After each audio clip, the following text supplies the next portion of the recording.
Hi, everyone. You are welcome again for one of our courses that is very interesting to each and every one of us. It's a course that you will never regret taking part in. The course is Psychopathology in Counseling. Psychopathology in Counseling. Pathology means abnormality. Psycho means mind abnormality, mind. So we have mind abnormality. It is one of your elective courses that will lead you to mental-related issues of which you'll be embedded or imparted with the knowledge that is required for you to be able to practice as a counselor when you have a situation that relates to the human mind and how it functions. This course go in line with the others that we have had so far, and the course overview and requirements are going to be given. We shall define abnormality in this sense, and we ask ourselves who determines what is normal and what is not normal. And again, we shall walk ourselves through the perspective historically regarding abnormality.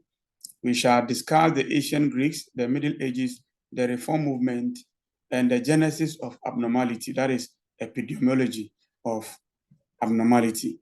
We talk about incidence, prevalence, comorbidity, and etiology and treatment of abnormal behaviors. So what came to mind when we mention abnormal psychology or psychopathology? Psychopathology is abnormal psychology. Psychopathology is abnormal psychology. What is abnormal psychology? Abnormal psychology is a field of psychology devoted to the study of problems we find so interesting.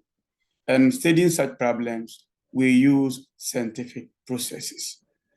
We use scientific processes because we want to describe, we want to predict, we want to explain, and we want to change. Let me go over again. We want to describe, we want to explain, and we want to predict, and we want to change or modify the patterns of our functioning. So abnormal psychology or psychopathology is a branch of psychology which deals with psychopathology and abnormal behavior. Abnormal behavior is a behavior that goes or deviates from what we all know. So when you deviate from what the common knowledge is known about, it means you are abnormal. In this regard, each and every one of us is abnormal in one way or the other in our lives. Psychopathology refers to the study of mental disorders in terms of their causes, their etiology, development, how it happens, that is the cause, classifications, diagnosis, and treatment of abnormal behaviors. Within this field, we have professionals who are trained in the area to be able to administer psychological tests or clinical tests, psychological testing items on individuals to be able to identify if those persons or those individuals are having abnormality or not. So usually we work in the health settings, or we work in the social settings, or we operate on private basis.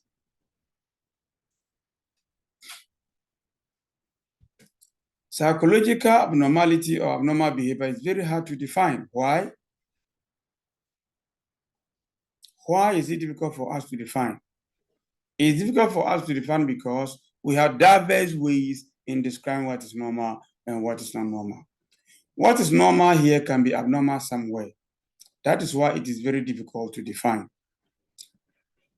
In this sense, it means a culture-specific, situation-specific determines what is normal and what is not normal.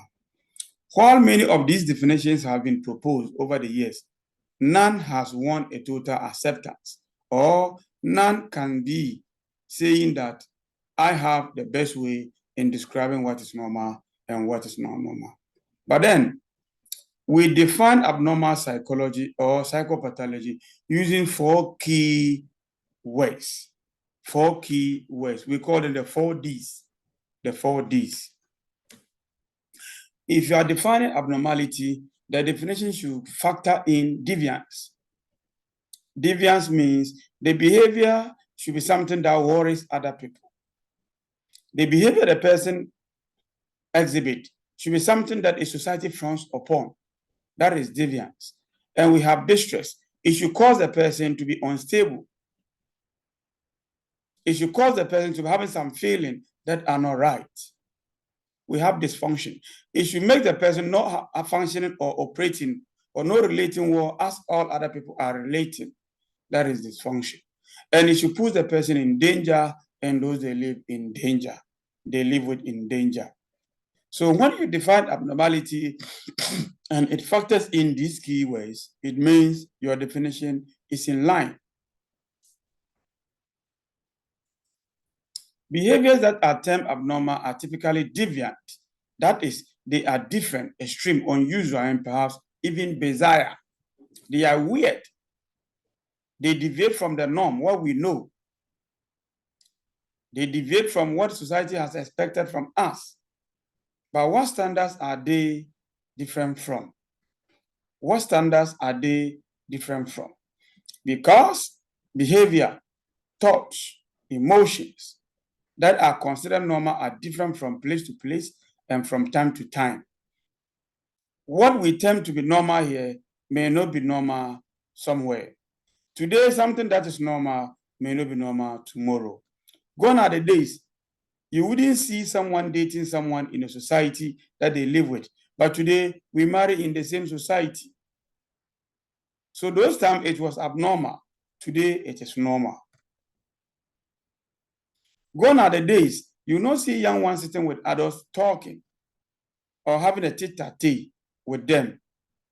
But today, the young ones even talk more in the midst of the adults. What has changed? What was normal today, yesterday, is not normal today. What was normal tomorrow or will be normal tomorrow will not be normal tomorrow next. In short, abnormal behavior or the thoughts or emotions are those that differ markedly, marginally from a society's ideas about proper functioning or the norms that we all respect. So society's norm grow from its culture. And this is about the history, the values, the institutions, the habits, the skills, and the technology and arts that we are proud with. Hence, judgment about what causes abnormality vary from one society to the other. And the society value may also change over time, causing the view of what is psychologically abnormal to what is psychologically normal. So when we say behavior that breaks legal norms is criminal, behavior that break norms of a psychological function are also called abnormal. So-called abnormal. And this go in line with emotions, our thought processes, and so on and so forth. Secondly, behaviors that are termed abnormal are unpleasant. They are unpleasant because you, the one exhibiting them, you are not even comfortable with them, let alone the one you are living with. And they are highly upsetting to the person. So as we sit here, if you flatulate yourself, you'll be thinking that someone will smell your flatulence. And if someone happens to smell it, the person will do. Once the person does, it means there's something wrong and you'll be uncomfortable. Once it causes distress in the person or the one who exhibited it or those that you live with, it becomes distress. So not every behavior that is unusual and bizarre or different qualify as abnormal. Many clinical theories or psychological theories indicate that such behavior, ideas, or emotions happens to cause distress or discomfort to the individual before they can be labeled abnormal. Once the behavior that you exhibit causes discomfort in you, you can be labeled as abnormal. But this is not always the case in some situations.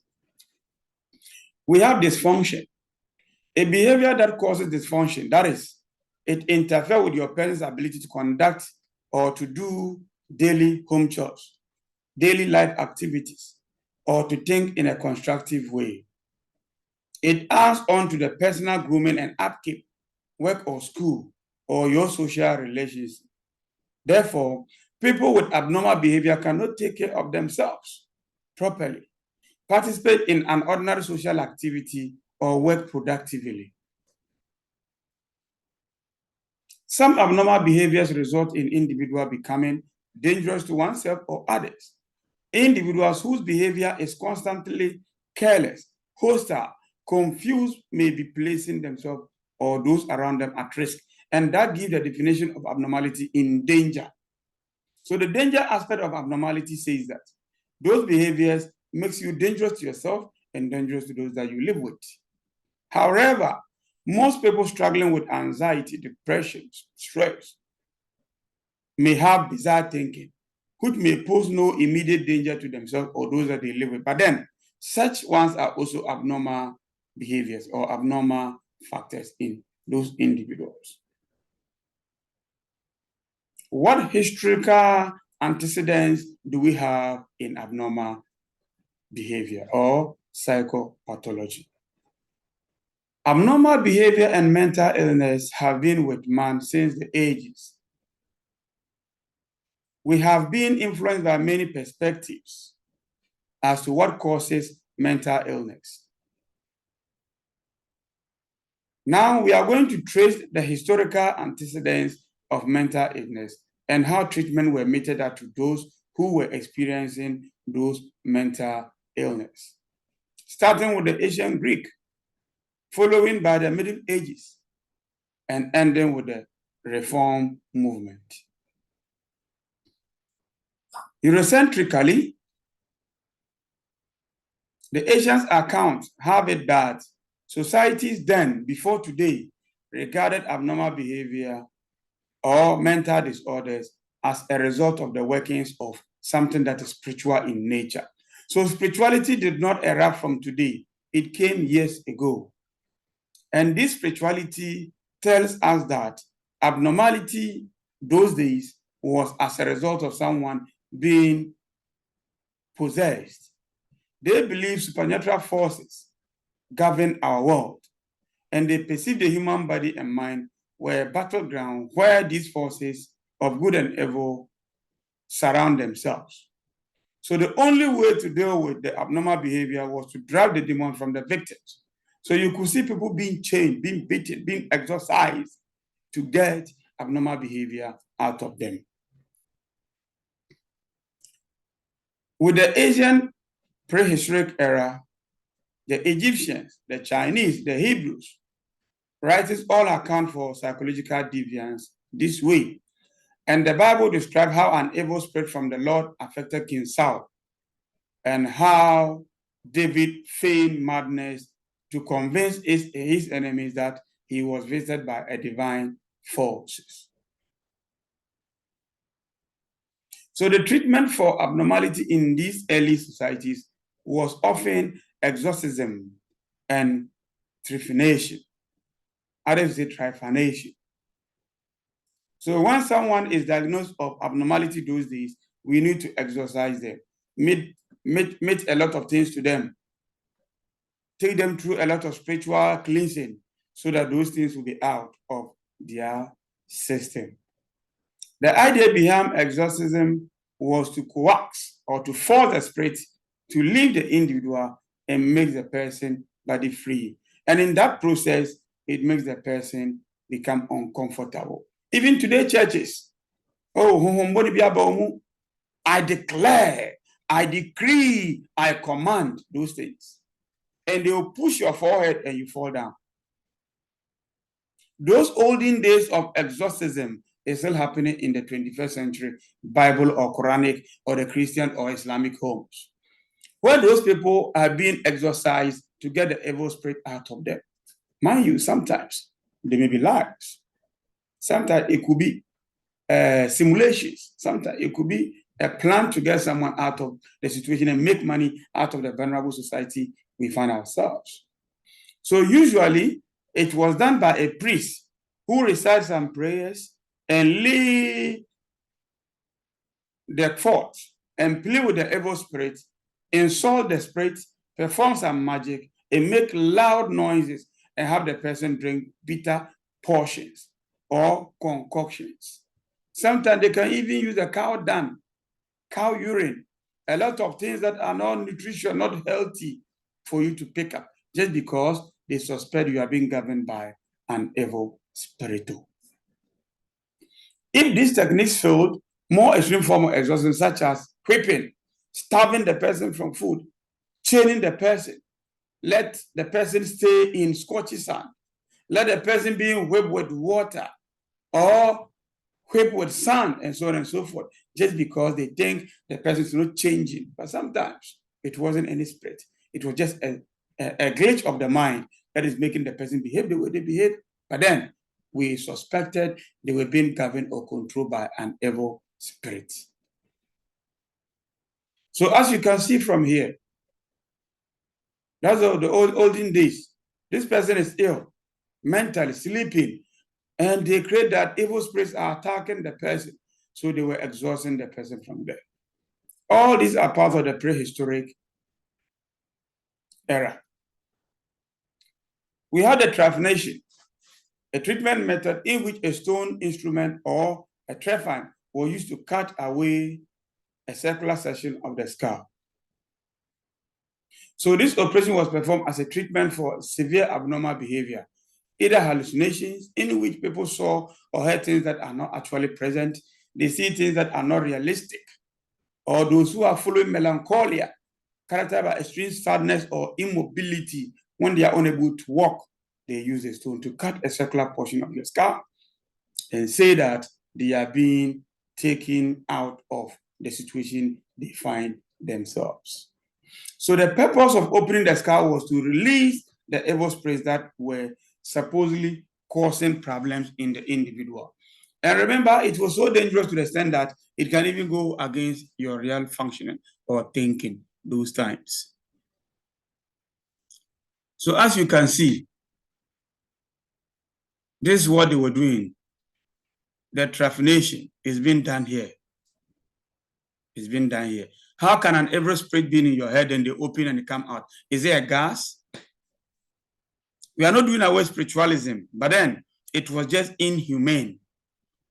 It was just inhumane. They were putting those people into torture, pain, just for the reasons best known to those who were exercised. Because of lack of knowledge, we were just being perishing at the hands of our own brothers and sisters. So these pictures give us a true reflection of the ancient prehistoric era description of abnormality. The ancient Greeks, that is between the 460-377 before Christ, where we have the Hippocrates and co. Hippocrates happens to be the father of medicine. Yes. And he taught that illness had natural causes, which we also accept today. According to these ancient Greeks, whatever abnormality is as a result of nature. Nature is the one that brings about abnormality and nothing else. So he believed that abnormal behavior results from an imbalance of your fluid. And the four fluids, which we call the humors, are found in us. We have the body blood, we have the yellow bile, we have the black bile, we have what? We have the phlegm. We have the phlegm. And these fluids determines our personalities. Those who have the blood, they are more or less extroverts. Yellow bile, they are more or less reserved. Black bile, very angrier, and so on and so forth. So, we believe that abnormal psychology, as we said, is as a result of the imbalances that we have in our fluids. And the fluids are the blood, yellow bile, black bile, phlegm. So when you have them in excess, it may cause a state of frenzy activity. in terms of yellow bar. When you have plenty yellow bar in you, it causes mania, hyper. You are always happy. If you have plenty of black bar in you, you become a melancholia. Sometimes you become so sad, so cool, as if maybe there's something evident worrying you. If you have the blood in you, you are an extrovert. If you have the phlegm, very reserved, very reserved. And these are the 4 temperaments or the 4 fluids that we know about when it comes to this particular angle of the Greek period. So diseases of the 4 humors are blood, heart disease, angina, nosebleeds, anemia, diabetes, and so on and so forth. And we have those for the black bar, those for the yellow bar, and those for the phlegm.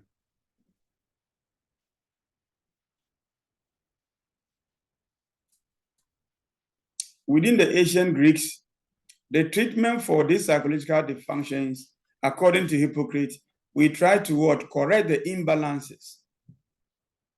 We try to correct the imbalances. And for Hippocrates, the excess bar, black bar, underlying melancholia could be reduced by quite light. Or you eat a lot of vegetables, or you exercise, or you engage in celibacy. For Hippocrates, the internal causes for abnormality was shared by Greek philosophers, Plato, Aristotle. They were all being influenced by the Roman physicians and the Greek philosophers. Within the Middle Ages, that is 500 to 1350 AD, after death of Christ, the power of the clergy increased greatly throughout Europe, where church rejected scientific forms of investigation and it controlled all education because they had power, they had resources, and they could say this and no one can even challenge it. So the belief in religion were highly regarded. And again, superstition was also happening. And we had the demons or the demological domination of all our lives. So in this particular era, deviant behavior or psychological abnormality was seen as an influence of the demonic life that we live, or the influence of satanic influences, or the presence of satanic aspects in our system. This was a time that we have great stress and anxiety because many wars were happening. We were having uprising because of famine and the rest. We have a lot of things that were going against us, and we blame all for the works of the devil. So abnormal behavior apparently increased greatly during this period. And it increased because of the wars. It increased because of the urban uprising as a result of famine, theft, hunger, and so on and so forth. But then they thought it's because of those evil or demons that were responsible for those abnormal behaviors that people were seen exhibiting. So earlier, the demonical treatment for psychological abnormality re-emerged within the Middle Ages. And we have the reform movement, where we move away from this thinking of changing in or the imbalances in our system, or because there was something that is in us, or there were devils that were causing abnormality in us. They rather focused on science, where we move away from these mental slavery of demons, spirits, and so on and so forth. And one among them was a German physician, Johann Weyer. He specialized in mental illness and believed that the mind was as susceptible to sickness as the body was. So the human mind was just prone to sicknesses, just like the human body was prone to any other sickness. So he now considered the founder of the study of psychopathology. He shifted the movement from spirituality, demonology, and so on and so forth to scientific way in understanding abnormality and what causes abnormality. So here patients were bound. Before that,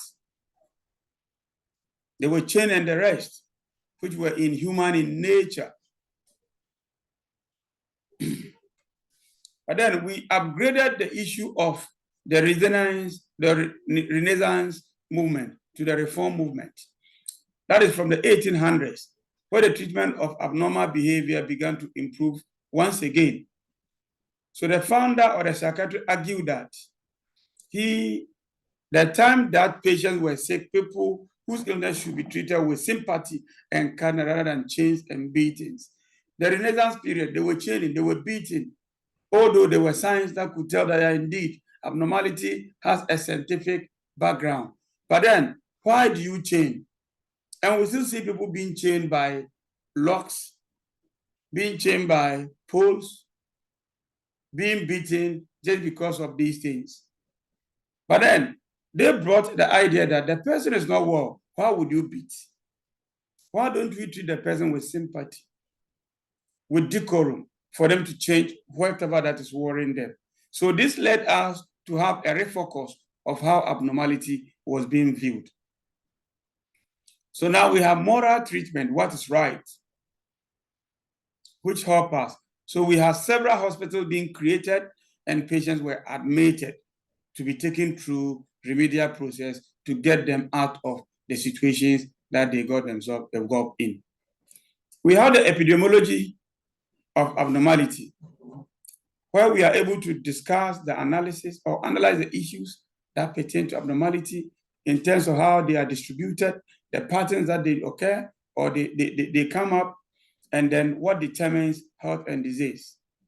When it comes to this epidemiology of psychological disorders, there were some terms that we commonly use, which will be mentioned in our classes and which you will come across in your readings as well.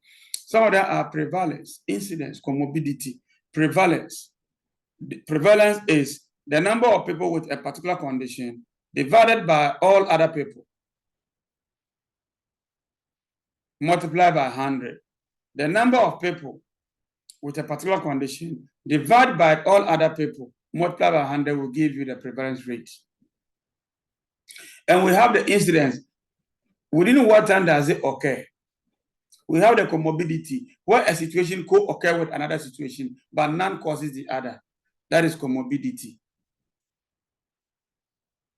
So prevalence in epidemiology, the proportion of population with a disease or a particular condition at a specific point in time or over a specific period of time. The number of people in the sample with a characteristic or interest divided by the total number of people in the sample multiplied by 100 will give you the proportion of those that prevail in that situation, and that is prevalence. So here is it. That's the equation for prevalence. And we have the incidence. We have the incidence. Occurrence of new cases of disease, injury, or other medical conditions over a specified time period, typically calculated as rate or proportions. Incidence is a measure of the number of new cases of a characteristic or a feature or a problem that occurs over time or a period. And we have the comorbidity. A condition coexists with another condition, but they are independent of each other, or none of them causes the other to occur. So what about the etiology and treatment? Etiology refers to the study of causes of a disease or the branch of medical psychopathology concerned with the systematic study of how diseases are caused in us. And it has its roots in the germ or the term theory. Germ theory in medicine, which indicates that certain diseases are caused by invasion of the body by microorganisms. That is germ theory. The microorganisms are the germs. Psychological disorders, however, results, not from organisms, but as a result of the working of the human mind. When the mind does not work well, it can lead us to abnormal behavior and not necessarily being influenced by any germ. So mental or psychological disorders arise from a multiplicity of factors, which may be biological, psychological, or even spiritual. This leads us to the biopsychosocial model, into brackets spiritual, biopsychosocial model, into brackets spiritual. So abnormal behavior or abnormality in human beings cannot be caused by a certain gene, but it has many factors that come together to cause it. Sometimes one, sometimes two. So we have the biology, we have the physical, we have the psycho, we have the spiritual. All these can cause abnormality in us. So those theories that talk about psycho will be psychodynamic, biological, behavioral, the cognitive, and so on and so forth. This ends the lecture for our week 1. The week 2 will follow, and the week 3 will surely follow. Have a wonderful moment.